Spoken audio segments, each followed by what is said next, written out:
The financing for development, the title might be a little bit misleading in the sense that it is not a resource mobilization event or a donor meeting.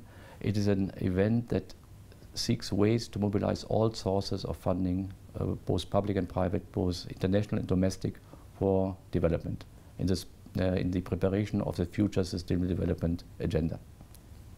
Well, one of the main sources of development is private foreign direct investment in countries, but also domestic investment of domestic private sector in their own countries. It is far larger than official development aid nowadays. It creates jobs, it creates income for people, so the private sector has an essential role to play in development. Without the private sector, there will be no development. South-South cooperation is different because it's a cooperation between equals. It's not only about resources, it's also about expertise, experience, sharing of knowledge, exchange of people. So South-South cooperation should not be seen as a replacement of North-South cooperation, but rather as a complement.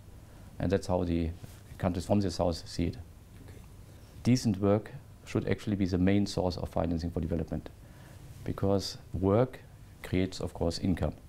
Income is a source for households to finance consumption, which finances production, of course.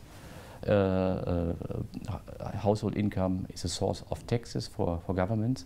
Taxes spur development both locally, but also financing official development aid. And income is a source of savings, which allows banks then to finance investments. So in our perspective, decent work should be seen as a major source of financing for development, and therefore it makes sense to invest in decent work, so as to initiate a virtuous circle of financing decent work, which then finances development.